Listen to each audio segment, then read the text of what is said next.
Ya sabes que este fin de semana se han celebrado los premios Goya y que la gran triunfadora de la noche fue la película de Juan Antonio Bayona, La Sociedad de la Nieve.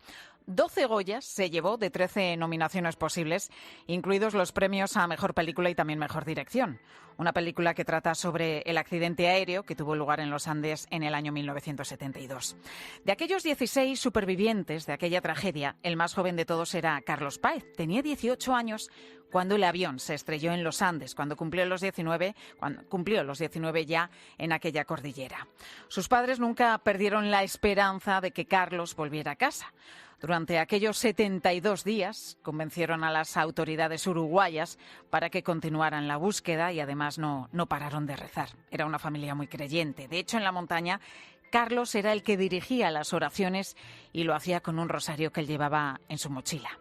Con él vamos a hablar a esta hora de la tarde, a la 1:37. Carlos Páez, muy buenas tardes. ¿Cómo estás? Qué gusto hablar con la COPE. Tengo un enorme cariño por la emisora, desde 50 años atrás. El placer, Carlos, por supuesto, es nuestro. Te agradecemos además muchísimo que estés hoy con nosotros en Mediodía.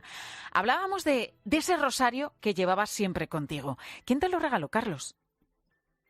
No es que me lo regaló. Mi madre, cuando me despedí de ella ese 12 de octubre, de mañana temprano, me lo metió en el bolsillo del saco para que me acompañara al rosario. Bien rosario de mujer que estaba todo enredado de tenerlo dentro de la cartera, ese tipo de cosas, que después me entretuve mucho tiempo en los Andes arreglando el rosario que mi madre me había dado.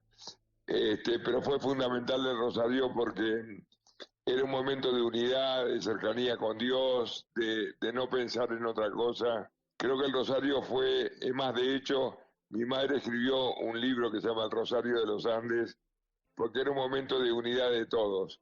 Y yo, un mes antes del accidente, había escuchado un sermón de un cura que había dicho que donde había más de 2 o 3 personas reunidas en su nombre, le iba a conceder lo que quisieran. Y yo me agarré de ese sermón y bueno, y un poco conduje el rosario a lo largo de los 70 días. Es más, el 8 de diciembre, que se supone que hay que... Porque también tuve que aprender a rezar el rosario entre todos, más o menos, porque hay varios milagros diferentes y qué sé yo. Pero sé que el 8 de diciembre quedamos debiendo como 3 vueltas del rosario porque era demasiado largo el Día de la Virgen. ¿Qué importancia tuvo la fe aquellos días? ¿Qué supuso para ti y para otros de tus compañeros, Carlos? Fue una pieza fundamental. Lo que es verdad es que cuando uno no tiene nada, te tenés que agarrar de algo y nosotros nos agarramos de Dios.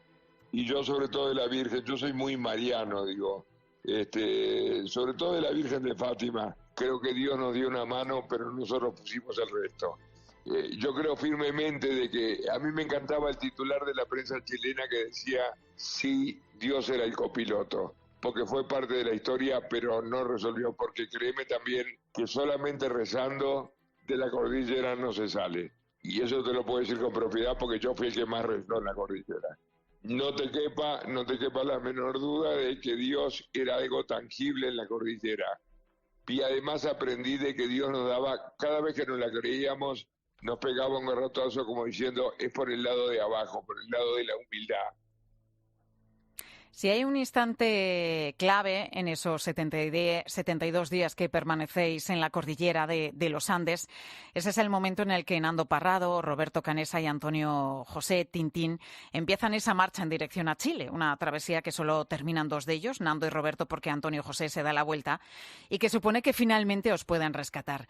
¿Cómo recuerdas, Carlos, aquel momento? ¿Cómo fue esa conversación con ellos cuando estaban a punto de partir? Bueno, Nando camina 20 metros y vuelve para atrás y me dice, Carlitos, antes de irme quiero darle un beso a la cruz de tu rosario, cosa que hace, y a cambio me entrega una zapatilla que había comprado para su sobrino y me dice, yo me llevo la otra y te prometo que voy a venir a buscar el par. Pero si eso no sucede y no vuelvo a buscar el par y ustedes tienen que disponer de mi madre y de mi hermana para alimentarse, háganlo. No solamente Parrado tenía los cojones de salir a buscar ayuda, una cosa de poder morir, sino que además nos daba una autorización innecesaria, pero lo hacía de alimentarnos de lo más sagrado que él tenía, que era su madre y su hermana. Uf, qué duro tuvo que ser ese momento escuchar, ¿no? Cuando uno de los compañeros que estaba allí contigo, pues te dice, te da esa autorización tremenda, la verdad, muy duro, como digo. Una de las escenas también más famosas de la película es la de vuestro rescate, por fin después de 72 días, cuando los helicópteros aparecen ya por la montaña. Os preparasteis para ese momento, porque, bueno, lo podemos ver en la película. Os peinasteis, os lavasteis los dientes, os aseasteis como pudisteis. ¿Realmente ese momento fue así? ¿Ha sabido Juan Antonio Bayona, el director, reflejar lo que vosotros realmente vivisteis? Se refleja perfectamente bien porque fue el momento de mayor felicidad que nosotros tuvimos. Una persona muy amiga mía y muy querida me dijo: Carlitos, qué bueno que hayas tenido un Bayona en tu vida. Y la verdad que lo que hizo Jota fue una cosa maravillosa. Fíjate que nuestra historia es una historia de lucha contra el no. Primero el accidente, recibir la noticia de que no te buscan más, tomar la decisión de alimentarte de tus compañeros muertos, la avalancha. Cuando vino la avalancha no podíamos creer que Dios nos estaba pegando una puñalada por la espalda. Así lo pensaba en ese momento. Después encontrar la radio y no poder hacerla funcionar. O sea que lo permanente en nuestra historia fue el no. Tal fue el no que muchos estudios de Hollywood le tuvieron que quitar escenas a la película porque no eran creíbles.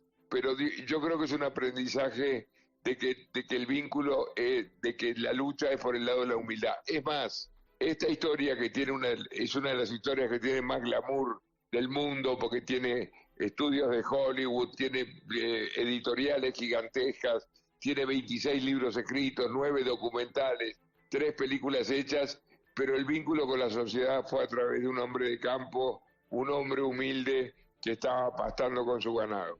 Creo que es un mensaje muy, muy poderoso. Estamos hablando con Carlos Páez, uno de los supervivientes más jóvenes de aquel accidente de los Andes. La película de La Sociedad de la Nieve está, desde luego, llena de guiños a la historia real y también hay bastantes cameos. De hecho, tú has interpretado a tu padre. Llama mucho la atención ese momento en el que en la película vemos como tú, que haces de tu padre, te abrazas con el actor que hace de ti. ¿Cómo recuerdas aquel momento? A mí no me impresionó tanto como le impresionó a él, porque yo muchas veces estuve 2 meses sin verlo porque de viaje o lo que fuera, y yo sabía que lo lógico que él estuviera vivo, pero obviamente para él fue como encontrarse con Lázaro, con alguien que viene de la muerte, digo, imagínate lo que fue el abrazo con mi madre. Para ella, bueno, por más que ella tenía fe y para ella yo no me había muerto ni nada, pero para ella fue una cosa alucinante, digo. Y yo lo tomaba como un hecho bastante natural, honestamente. Carlos Páez es el superviviente más joven de aquel accidente de los Andes en 1972 que recrea la película La Sociedad de la Nieve, que ha sido una de las grandes triunfadoras este pasado sábado en la noche de los Goya. Carlos, muchísimas gracias por atendernos en Mediodía COPE. Ya iré por ahí, haremos un vivo en España porque yo adoro y bueno, y mi cariño a Luis Lezama que lo quiero entrañablemente. Gracias. Gracias a ti, Carlos, y si vienes por España, ten por seguro que nos encontraremos. Gracias, Carlos.